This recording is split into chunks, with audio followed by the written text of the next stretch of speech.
that? Get Grant to make a robot? He's always making robots. Hey, I got a geeky question because I gotta know everything. Did you guys ever film any myths that you couldn't, wouldn't, or just didn't air? Yes. No. When we did the, there's 2.5. And I'll tell you all 2.5 of them. Quite honestly, people often say, is there stuff you want to shoot that Discovery won't let you? It's not the spectacular stuff they won't let us shoot. They want us to shoot the spectacular stuff. They don't want us to do the stuff they consider boring, like high fidelity myths, CD versus record album versus tape cassette versus MP3 and various impressions. In your car, in a concert hall, and in your house. I think this is like, we have to do it. Discovery's always like, it's too boring, we're not going to do it. Test $200 speaker cable against a coating.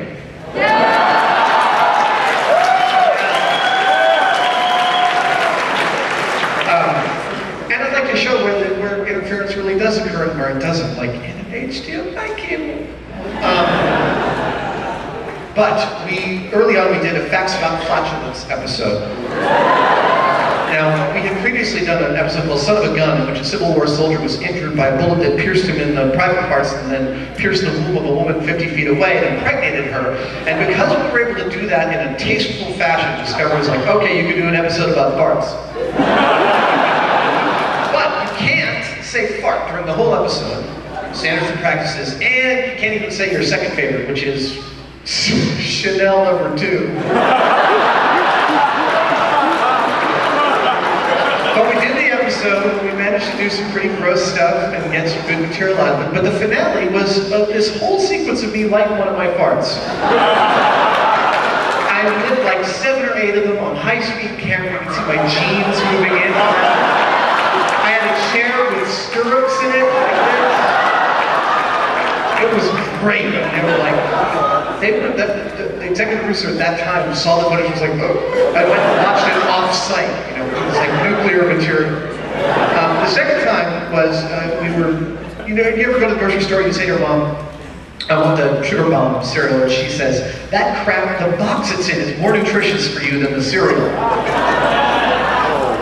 So we thought, let's get some little lab mice and try this out. So we got a bunch of lab mice. We had three different bins. We had a control eating normal food. We had another one eating the sugar cereal, and a third one eating ground up box. Jamie had ground the boxes up in water and in a blender and added sweet and low because he thought that would make them want it. Turns out mice can't taste sweet and low. But we didn't know. So he made these little turds of cardboard that he dried out that looked just like the mouse food, so they'd have an association and they'd eat it. And things went okay for about 4 days, and then it was Friday and we were shutting down. It's Jamie's shop, so he was the last one to leave. He just checked in. Jamie used to own a pet store, so he's quite good with animals. And they all seem okay. The ones on the cardboard look a little twitchy. We came in on Monday, and they definitely weren't twitchy anymore. There was no longer 3 of them. There was one really fat one. And I'll tell you, the other 2 were like a Bugs Bunny cartoon, like head, rib cage, tail. You'd eat them like corn on the cob. So we picked up the mouse who we now nicknamed Killer. And I held him into the camera and I said, this is what happens when mice attack.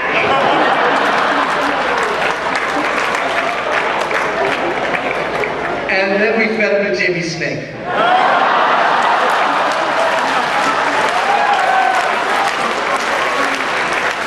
And Discovery, at some point, I asked for footage to take out to a college, and one of the editors sent me the sequence, which is fracking hilarious. And we showed it, it brought the house down, and Discovery saw some camera view of it on the web, and they were like, please don't ever show that again. We do not want PETA on us. No, we got in trouble for putting a poodle on top of the microwave and throwing a treat into the microwave. They didn't want people to see dead mice. So the third one was we did some work with, there's a myth that, so scary.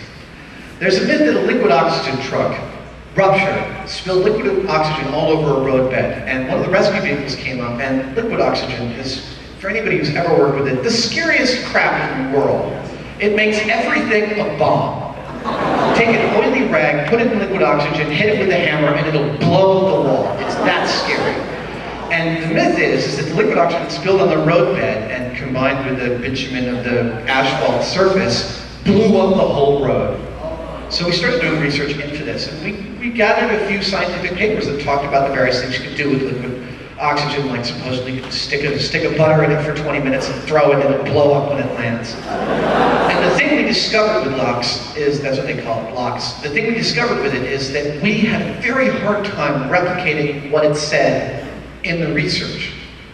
So we knew that these things could happen, but we couldn't reliably make them happen.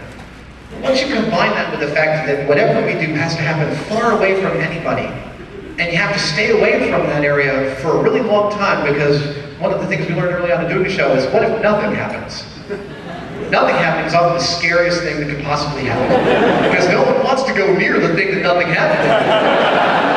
You just want to wait. So we investigated the spit out of liquid oxygen and decided to stay the hell away from it forever. It would be spectacular, but the volatility, and it really does make high explosives. Like by definition, what it does can make high explosives, and the unpredictability make it just unfathomable. Next. First of all, the show is fantastic. Everything's great. I have a bit of a non sequitur. When you read a book, what's your favorite part of the book? Is it like the world building, the character development, anything like that? If it's too complicated, I expect something like that. I mean, I read all sorts of stuff. I read a lot of nonfiction, I read a lot of fiction. I love good characters. That's why I love Tarantino. That's why I love Joss Whedon.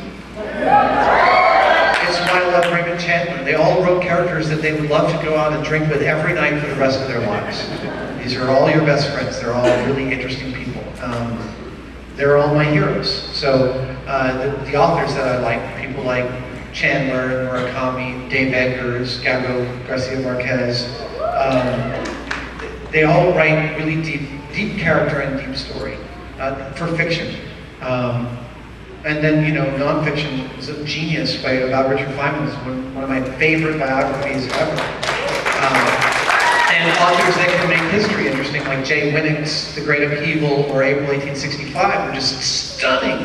Gore Vidal's historical fiction, which I know because, you know Gore Vidal's getting so much of it right, is super thrilling to read because he's putting all this stuff in great context.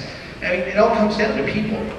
And those characters that I like, Chandler wrote this essay called The Simple Art of Murder, in which he examines his hero, Philip Marlowe. He examines the hero of the detective novel. And in the end, he says this thing which I love, and I think that other people like Murakami and Joss Whedon and Tarantino all adhere to, which is, if the world were full of this character, of people of this character, it would be a very safe place to live in without being too boring to be worth living in. Thank you very much. Thank you.